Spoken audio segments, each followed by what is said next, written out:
আসসালামু আলাইকুম প্রিয় দর্শক, আজকে পত্রিকায় একটা নিউজ দেখলাম। সেই নিউজটার শিরোনামটা আপনাদেরকে আমি বলছি। শিরোনামটা হলো, প্রথম আলোতে পেয়েছি নিউজটা, যে আওয়ামী ঘনিষ্ঠ থেকে যুবদল নেতা পরিচয় দিয়ে দাপট, চাঁদা না দিলেই গুলি। এটা একদম রাজধানীর ঢাকার কমলাপুর এলাকার ঘটনা আর কি। মতিঝিল, আরামবাগ, কমলাপুর এই এলাকা ধরে একজন লোক মাস্তানি করে বেড়াচ্ছে। একটা ফোন নাম্বার থেকে ফোন করে বলে চাঁদা দিতে হবে, না হলে গুলি করবে। কমলাপুরের যে একজন গরুর হাটের যে ইজারাদার ছিল, এমন একজন লোক তিনি ফোন করেছিলেন, টাকা না দেওয়ায় তার ওখানে যে গুলিও করেছেন। এরকম ঘটনা আমি আর ডিটেলে গেলাম না, আমি খালি এটুকু বলছি। দেখেন, আপনি শিরোনামটা দেখেন, সেটা হলো আওয়ামী ঘনিষ্ঠ থেকে যুবদল নেতা পরিচয় দিয়ে দাপট। একসময় সে আওয়ামী লীগের ঘনিষ্ঠ ছিল, এখন সে যুবদল নেতা নিজেকে পরিচয় দিচ্ছে যে আমি একজন যুবদল নেতা, অতএব সে দাপট দেখাচ্ছে।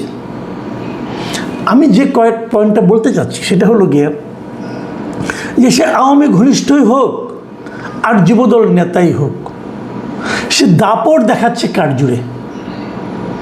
যখন আওয়ামী লীগ ক্ষমতায় ছিল তখন আওয়ামী ঘনিষ্ঠ হওয়াটা একটা দাপটের উৎস ছিল। আওয়ামী লীগ করলে, অথবা স্বেচ্ছাসেবক লীগ, অথবা যুবলীগ, অথবা ছাত্রলীগ, আমার এই পরিচয়টা যদি থাকে তাহলে আমি যা ইচ্ছা তা করতে পারি, পুলিশ আমার কিছু বলবে না। এই তো ছিল।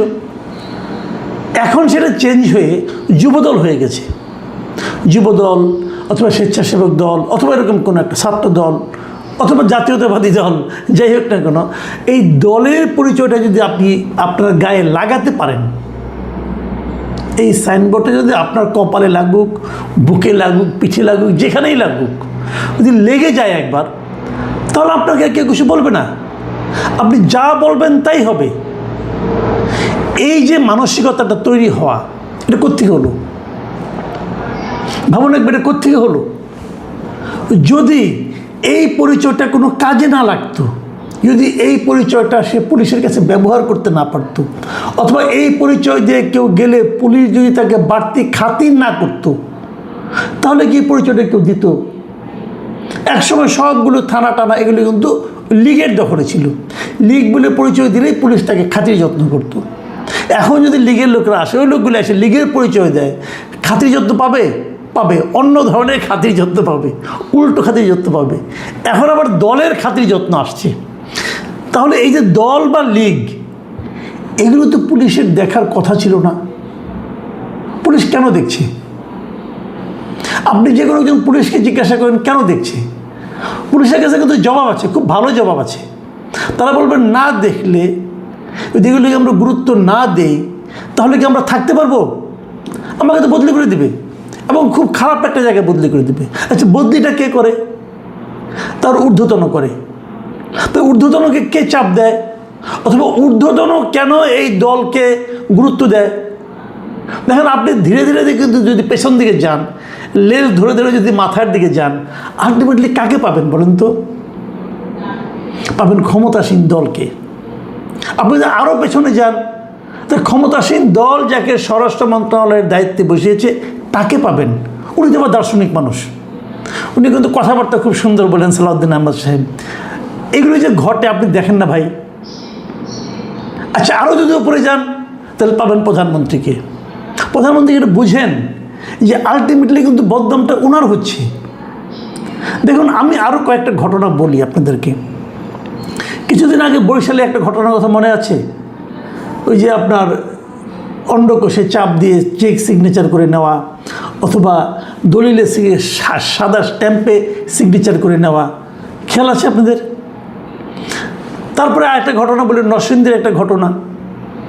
নরসিংদীতে কী হলো, এক লোক বালু ব্যবসায়ী, তাকে ওখান থেকে উঠিয়ে নিয়ে যে এক বিএনপি নেতা তার বাড়িতে নিয়ে মারধর করেছে, এবং কানের কাছে যে বলেছে তুই এলাকা ছেড়ে চলে যা, এবং বলার সময় আদর করে কানের মধ্যে একটা কামড়ও দিয়ে দিয়েছে।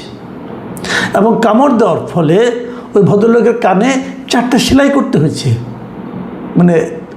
এই সেলাইটা ডাক্তারাই করেছেন ওখানকার হাসপাতালে। যে পরে একটা মামলা হয়েছে, যে লোক কামড় খেয়েছে তিনি কিন্তু মামলা করার সাহস পান নাই। মামলা করেছেন আরেকজন লোক, উনি আবার ছাত্র দল করেন, উনি নাকি ওই ব্যবসায়ীর বিজনেস পার্টনার। আচ্ছা, উনি মামলা করে, যে কামড় খেলেন উনি মামলা করলেন না কেন? ভাবুন, এই প্রশ্নগুলো তো আমাদের মনে নিশ্চয়ই আসে। যিনি কামড় খেলেন উনি কেন মামলা করলেন না? হয়তো উনি গিয়েছিলেন, মামলা নেয়নি, অথবা বলা হয়েছিল ও আসলে মামলা নেবে না, এরকম তো হয়। আপনি কিন্তু চাইলেই থানায় গেলে মামলা করতে পারবেন না, যাই দেখেন, পারবেন না, পুলিশ মামলা নেবে না আপনার কাছে, আপনি কী করবেন? মামলা নেওয়ানোর জন্য অনেক সময় লোকে আদালতের কাছে যায়, যে পুলিশকে বলে দেন যেন মামলা নেয়। যাক, এটা অন্য কারণ আছে, ওইটা নিয়ে আরেকদিন আলোচনা করা যাবে। তো এখন তাহলে মামলাটা কে করলো? মামলা করলো ছাত্র দলের এক নেতা, সজীব নাম ভদ্রলোকের। সজীব সাহেব যে মামলা করলেন। আচ্ছা, মামলা করলেন, কার বিরুদ্ধে মামলা করলেন? যার বিরুদ্ধে মামলা করলেন উনি আবার ওই উপজেলার বিএনপির নেতা। আমি ওর নাম ধামে আর যাচ্ছি না, সিম্পলি সহজ করে বলি। তো বিএনপির নেতার বিরুদ্ধে মামলা হলো, তার সঙ্গে আরও কয়েকজন আসামি ছিল। মামলা করার পরে কি হলো? দুদিন পরে দেখা গেল যে ওই সজীব সাহেব যিনি মামলা করেছেন, বাদী যিনি, ওনার বাড়িতে যে আগুন ধরিয়ে দেওয়া হয়েছে। ওনার কতগুলো পোষা পাখি ছিল, বোঝা যায় ভদ্রলোক শৌখিন লোক। ওনার 15টা পাখি আগুনে পুড়ে মারা গেল। এবং যেখানে মামলা, যে ঘরে আগুন ধরিয়ে দিয়েছিল ওই ঘরে আবার তারেক রহমানের ছবি ছিল, তার দলের জিয়াউর রহমানের ছবি ছিল, খালেদা জিয়ার ছবি ছিল, ওগুলো টাঙানো ছিল, ওগুলো সব পড়ে গেছে। আগুন তো আর দল বুঝে না, বুঝছেন না? আগুন তো আর তারেক রহমানকে চিনে না। আগুন পাইছে, সব পাখিও মারছে, তারেক রহমানের ছবি মানে পুড়ে দিয়েছে। এই পর্যন্ত আমরা মনে করি যে এটা এরকম তো ঘটে প্রায়। পরবর্তী সময় কি ঘটলো? যেটা ঘটলো সেটা আমার কাছে একটু অবাকই লাগছে, এবং ওইটা নিয়ে আসলে আমি মূলত আজকে কথা বলতে চাচ্ছি। সেই ঘটনাটা হলো যে আজকে গতকালকে দেখলাম যে এটা নিয়ে ওখানকার নরসিংদীর যে বিএনপি আছে, নরসিংদীর বিএনপি তারা দাবি করছে, মানে নরসিংদীর পলাশ উপজেলায় এই ঘটনা, ওখানকার যে বিএনপি, সেই বিএনপি একটা মানে ঘোড়াশাল পৌর বিএনপি তারা একটা সংবাদ সম্মেলন করেছে, এবং সংবাদ সম্মেলনে বক্তব্য রেখেছেন পৌর বিএনপির সভাপতি আলম মোল্লা সাহেব। তিনি বলেছেন এই যে নরসিংদীতে ব্যবসায়ীর কানে কামড় দেওয়ার অভিযোগ মিথ্যা। দেখেন, মামলা যার বিরুদ্ধে হয়েছে, মিস্টার মহিউদ্দিন চিস্তিয়া, ওনার বিরুদ্ধে মামলা হয়েছে, উনি ছিলেন বিএনপির নেতা। ওনার বিরুদ্ধে মামলার প্রতিবাদে সংবাদ সম্মেলন করছে পৌর বিএনপি, মানে দল এখানে করতেছে, এবং দল বলতেছে মানে জাতীয়তাবাদী দল মানে বিএনপি, সে ঘোড়াশাল পৌর শাখা যিনি আছে, তারা বলতেছে যে এই ঘটনাটা মিথ্যা। আমার প্রশ্ন হলো, এখানে দল কেন জড়ালো? মামলা হয়েছে ব্যক্তির বিরুদ্ধে, ব্যক্তিটা ফেস করবে। দল বলতেছে এই ঘটনাটা আমরা আইনগতভাবে ফেস করব। তো আপনি কেন ফেস করবেন? আপনার বিরুদ্ধে মামলা হয় নাই, মানে দলের বিরুদ্ধে মামলা হয় নাই, দল কেন ফেস করবে? এই জায়গাটাতেই প্রশ্ন। তার মানে দল এবং ব্যক্তি একাকার হয়ে যাচ্ছে, এবং দল এবং ব্যক্তি একাকার হয়ে যাচ্ছে বলেই কিন্তু আইনের শাসনটা ব্যাহত হচ্ছে। এখন পুলিশ যখন কোনো অ্যাকশন নেবে তখন কিন্তু আলটিমেটলি এটা দলের বিরুদ্ধে চলে যাবে। তো আমাদের দেশে পুলিশের কি ক্ষমতা আছে যে ক্ষমতাসীন দলের বিরুদ্ধে কোনো অ্যাকশন নেওয়া? কারণ পুরো বিএনপি তো এখানে এক হয়ে গেছে, পুরো বিএনপি তো এর ব্যাপারে করতেছে যে ওখানে কোনো ঘটনা, কানে কামড় দেওয়ার কোনো ঘটনা ঘটে নাই। তাহলে তার কানে হয়েছিলটা কি? আমরা তো ছবি দেখেছি, সে কানের সেলাই করতে হয়েছে, ডাক্তারও বলেছে যে 4টা সেলাই লেগেছে। তাহলে কানে কামড় দেওয়ার ঘটনাই ঘটে নাই। আপনি যদি বলতেন যে আমার নেতা করে নাই, তাহলে বুঝতাম। কানে কামড় দেওয়ার ঘটনাই নাকি ঘটে নাই, তাহলে কানে হলোটা কি? কান নিয়ে যে রক্তাক্ত কানের যে ছবি আমরা দেখলাম, রক্তাক্ত কানের পর তারপরে ডাক্তার সেখানে যে বক্তব্য দিল যে কানে 4টা সেলাই লেগেছে, এবং তার সেলাই করার পরের যে ছবি দেখলাম, এই সবগুলিকে আমরা ভুল দেখলাম, সবগুলো মিথ্যা। দল এখানে জড়িয়ে যায়। দল যখন জড়িয়ে যায় তখনই আতঙ্কের জন্ম হয়। দেখুন, আমি আরও ঘটনা বলি, এগুলো তো আমরা উপজেলা পর্যায়ে আসলাম, আসেন এবার একটু কেন্দ্রীয় পর্যায়ে যাই। এবং কেন্দ্রীয় পর্যায়ে গেলে প্রথমে যার নাম আসেন, খুবই ক্যারিসমেটিক লোক, মিস্টার মীর শাহে আলম। উনি আমাদের একজন প্রতিমন্ত্রী, স্থানীয় সরকার বিষয়ক প্রতিমন্ত্রী, স্থানীয় সরকার প্রতিমন্ত্রী উনি। উনি খুব কামের লোক আমি বলবো, কারণ ওনাকে নিয়েই যত আলোচনা হচ্ছে এই যাবৎকালে গত এই সরকার 5 বছরে এই 5 মাসে যে ক্ষমতায় আছে, এই 5 মাসে বিভিন্ন মন্ত্রীদের বিভিন্ন রকম কর্মকাণ্ড নিয়ে যে আলোচনা হয়েছে, এই আলোচনার শীর্ষস্থানে আছেন আসলে মীর শাহ আলম। আরও আলোচনা হয়েছে আমাদের মিলন সাহেবকে নিয়ে আলোচনা হয়েছে, শিক্ষামন্ত্রী, আমাদের যোগাযোগ ও সেতুমন্ত্রীকে নিয়ে আলোচনা হয়েছে, শেখ রবিউল, ওনাদের আলোচনা হয়েছে, কিন্তু সবগুলো যোগ করলেও বোধ হয় মীর শাহ আলমকে কেউ টাচ করতে পারবে না। উনি এত ঊর্ধ্বে উঠে গেছেন আলোচনায়। এবং ইন্টারেস্টিংলি এই আলোচনাগুলি যদি ইতিবাচক হতো তাহলে সেটা সরকারের পক্ষে যেত। ইতিবাচক কী হয়েছে? দেখেন এই সরকারের আমলে প্রথম যে সাংবাদিকটা গ্রেপ্তার হয়েছে সংবাদ করার কারণে, সংবাদ লেখার কারণে, সেটা কিন্তু মীর শাহ আলমের কারণে। মীর শাহ আলমের ব্যাপারে সমালোচনা করে একটা রিপোর্ট হয়েছিল, তার কারণে ওনার একজন ভক্ত মামলা করেছেন বগুড়ায়। সেই লোক বগুড়ায় থাকে এবং সে ওখান থেকে গাজীপুর এসেছিল, গাজীপুর থেকে তাকে অ্যারেস্ট করা হয়েছিল এই ভদ্রলোকের কারণে। ওনার কর্মকাণ্ডের শেষ নেই, একটার পর একটা ঘটনার উনি কেবল জন্ম দিয়ে যাচ্ছেন। আমি ভেবেছিলাম এগুলো যখন প্রকাশিত হয়েছে এবং আমরা দেখেছিলাম একটা ঘটনা যে উনি ওখানকার নতুন ইউনিয়নের নামকরণ করেছে নিজের পুত্রের নামে, নিজের ভাতিজির নামে, নিজের বাড়ির নামে আরেকটা নামকরণ, এগুলো সব কিন্তু হয়েছে। এগুলো যখন সংসদেও আলোচনা হয়েছে তখন দেখলাম প্রধানমন্ত্রী এই নামগুলো কেটে দিলেন, নামগুলো পরিবর্তন করা হলো গণশুনানির মাধ্যমে, পরে নাম হলো। ভালো, এটা আমি আমি একটা ইতিবাচক উদাহরণ হিসেবে এটাকে দেখি। কিন্তু প্রশ্ন হলো, প্রধানমন্ত্রীর তো এটা মন্ত্রণালয় নয়, যে কাজে ওনাকে হস্তক্ষেপ করতে হলো, আমার প্রশ্ন ওনাকে কেন হস্তক্ষেপ করতে হলো? কাজটা কি তাহলে ভালো কাজ হলে হস্তক্ষেপ করতেন? কাজটা মন্দ হয়েছিল বলেই, সমালোচনা হয়েছিল বলেই ওইটা উনি ঠিক করতে গিয়েছেন। তো ঠিক করতে যে গেলেন উনি, কাজটা আগে যে মন্দ কাজটা হলো, এই মন্দটা যার কারণে হলো তাকে কি উনি কিছু বলেছেন? আমরা দেখিনি, হয়তো একে বলেছেন। আচ্ছা, একে বলেছেন, এতে কি ওনার মধ্যে কোনো চেঞ্জ এসেছে? এরপরে দেখলাম উনি কি প্রেস কনফারেন্স করছেন, নিজের সম্পর্কে বলছেন উনি কত বড় লোকের ছেলে, এগুলি বলেছেন। এগুলো শুনে তো কোনো লাভ নাই। কিন্তু চেঞ্জটাকে আমরা কি সেই বিনয়টা দেখতে পেয়েছি নাকি ঔদ্ধত্য দেখতে পেয়েছি? মেবি উনি বড় লোকের ছেলে, কোনো সন্দেহ নাই, কিন্তু এটা দিয়ে ঔদ্ধত্য কেন থাকবে, বিনয় কেন থাকবে না? আমরা তো জানি যে গাছে অনেক ফল হয় সেই গাছ ঝুঁকে থাকে। আপনারা যদি ভেতরে অনেক কিছু থাকে তাহলে আপনি বিনয়ী হবেন, আপনি ঔদ্ধত্য দেখাচ্ছেন কেন? এই জায়গাটাতে আপত্তি। সর্বশেষ কি হলো, চ্যানেল 1-এ দেখলাম একটা নিউজ হয়েছে যে উনি এমপি মন্ত্রী হওয়ার পরে কিভাবে ওনার ফ্যামিলি, ওনার ছেলে, ওনার স্ত্রীর নামে ঠিকাদারি ব্যবসা ওনারা করেছেন এটসেট্রা, ওদের মতো করে একটা তারা রিপোর্ট করেছে। যদি রিপোর্টটা আপনার আপত্তিকর মনে হয়, যদি রিপোর্টটা অসত্য হয়, আপনার ব্যাপারে আলোচনা করতে পারেন। প্রেস কাউন্সিল তো আপনারাই বানিয়েছে, সরকারই একটা পার্ট প্রেস কাউন্সিল।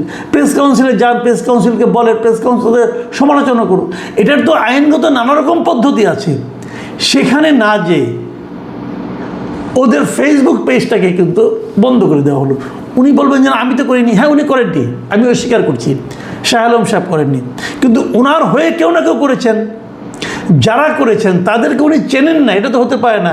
কারণ যারা করেছেন, এই কমপ্লেনগুলি করেছেন, স্ট্রাইক দেওয়া হয়েছে, ফেসবুক পেজ বন্ধ করে দেওয়া হয়েছে, এই কাজগুলি যারা করেছেন তাদের নামও দেখলাম। এগুলো কিন্তু এখন বোঝা যায়, দেখা যায়, জানা যায়, যে কেউ জানতে পারে, আমিও জানতে পারি, আপনিও জানতে পারেন, জটিল কোনো কাজ না এগুলো। যারা করেছেন তারা কি মনে করেন আপনি এটা করার সঙ্গে সঙ্গে এসে শাহ আলম সাহেবকে ফোন করে বলেন নাই যে নেতা দিছি বন্ধ করে? বলছেন তো। আচ্ছা, চ্যানেল 1-এর মালিককে সাংবাদিকতাই করে, কোনো সন্দেহ নেই। আমাদের বন্ধুবান্ধব সেখানে ভালো ভালো পদে আছেন এবং তারা জেনুইন সাংবাদিকতা করার চেষ্টাই করতেছেন। ওনাদের বেশ কয়েকটা নিউজ আলোচিত হয়েছে, আমার খুব পছন্দ যে ওনারা আসলে জার্নালিজমটা করার চেষ্টা করছেন। খুবই পেশাদার কিছু লোক এটার মাথায় আছেন। কিন্তু মালিককে যত যাই বলেন, এই সমস্ত চ্যানেল মিডিয়া এগুলি কিন্তু মালিকের ইচ্ছার বাইরে যেতে পারে না। মালিককে, মালিক কিন্তু বিএনপি সংশ্লিষ্ট একজন লোক, এটা সবাই জানে। তো বিরোধটা কোথায়? নরসিংদীতে বিরোধ কোথায়? যে মামলার বাদী সেও বিএনপি সংশ্লিষ্ট, যে মামলার আসামি তিনিও বিএনপি সংশ্লিষ্ট। এখানেও আমরা একই জিনিস দেখছি। ঘটনাটা কি? নিজেদের মধ্যে মারামারি লেগে গেল এত তাড়াতাড়ি, যেটা নাকি আওয়ামী লীগের হতে লেগেছিল অনেক বছর, আর এটা অনেক মাসের মধ্যে হয়ে গেল। এই জায়গাটাতেই আমার প্রশ্ন। দেখুন, আপনারা বলবেন হ্যাঁ আমরা মারামারি করছি, আপনারা অত মাথা ব্যথা কেন? আমার মাথা ব্যথা না। যখন আপনারা মারামারি করেন, তার উত্তাপটা এসে কিন্তু আমাদের গায়ে লাগে। আপনাদের কিছু হয় না, আপনারা একসময় আবার মিলমিশ করবেন, আবার একসঙ্গে কেউ না কেউ এসে মিলাই দিবে, হ্যান্ডশেক করবেন, সবই ঠিক আছে। বিপদে পড়বো আমরা কারা? আমরা সাধারণ মানুষরা, অথবা যে সমস্ত সাংবাদিকরা মালিকের প্ররোচনায় উৎসাহ পেয়ে এই সমস্ত রিপোর্ট করেন, দেখেন তার চাকরি কয়দিন থাকে। আমার তো সন্দেহ আছে, আমার অতীত ইতিহাসটা আমার কিছু আমার জীবনে কিছু ঘটেছে, আমরা তো কিছু জানি। মালিকের কথা অনুযায়ী, মালিকের আশকারা পেয়ে, মালিকের উৎসাহ পেয়ে রিপোর্ট অনেকে করে, তারপরে রিপোর্টটা যার বিরুদ্ধে যায় তার সঙ্গে আবার মালিকের খাতির হয়ে যায়, এবং খাতির হওয়ার পরে মাঝখান থেকে ওই রিপোর্টারে জান যায়, তার চাকরি যায়। অদ্ভুত এক দেশে আমি থাকি আমরা। আমি অনুরোধ করব যে আমাদের যিনি প্রধানমন্ত্রী আছেন, আমি ওনার সম্পর্কে আমার অতি উচ্চ ধারণা। উনি নিজে ব্যক্তিগতভাবে অনেক কিছু করার চেষ্টা করছেন, এটা ওনার যারা সমালোচনা করেন তারাও স্বীকার করবেন যে উনি ব্যক্তিগত জীবনযাপনের মাধ্যমে, বিভিন্ন কর্মকাণ্ডের মাধ্যমে অনেক ইতিবাচক কাজ করার চেষ্টা করছেন। আমার ওনার কাছে সবিনয় প্রশ্ন, আপনারা যারা সহকর্মী আছেন, যারা ঘনিষ্ঠ সহকর্মী হিসাবে বাইরে নিজেদেরকে পরিচয় দেন, তারা কি আপনার ওই কর্মকাণ্ড, ওই আচরণগুলোকে আসলেই ফলো করতে পারছে? আপনি ভদ্র মানুষ, হয়তো কাউকে মুখের উপর কটু কথা বলেন না, কিন্তু এই যে আপনার ভদ্রতা, এটাকে কি অনেকে দুর্বলতা মনে করছে না? মাথায় রাখবেন, ওই যে কানে কামড়, ওটা কিন্তু ওই ব্যবসায়ীর কানে যতটুকু লেগেছে ততটুকু কিন্তু আপনার কানেও লাগার কথা। যদি লাগে তাহলেই আপনি হতে পারবেন মানবিক প্রধানমন্ত্রী। লেগেছে কি? এই প্রশ্নটা কিন্তু থাকলো। আর বরিশালের ওই ঘটনা বললাম না, কারণ ওটা শুনতে খারাপ শোনা যাবে। একটা সাধারণ নাগরিক, হতে পারে সে আওয়ামী ঘনিষ্ঠ, হতে পারে সে আওয়ামী লীগ করে, নিরপরাধ লোক, তার উপর যদি অত্যাচার হয়, সেই অত্যাচারের তাপ, ওই যে আগুন ধরলো, সেই আপনার ছবি পড়ে গেল, কিন্তু পাখি পড়ে গেল, কিন্তু ওই তাপ যদি আপনার গায়ে লাগে, এবং সেই তাপ আপনার গায়ে লাগার ফলে আপনার যে প্রতিক্রিয়াটা, সেটা যদি দৃষ্টান্তমূলক হয়, কেবল তাহলেই আমরা আগামী সময়গুলোকে একটু লজিক্যাল টাইম হিসেবে বিবেচনা করতে পারবো। আমরা ভাবতে পারবো আপনি কিছু করার চেষ্টা করছেন, নতুবা দায় কিন্তু এসে আপনার উপরে পড়বে। আমি আশা করি আমাদের মাননীয় প্রধানমন্ত্রী এই বিষয়গুলির ব্যাপারে সতর্ক হবেন। প্রিয় দর্শক, এখন এ পর্যন্তই। আল্লাহ হাফেজ।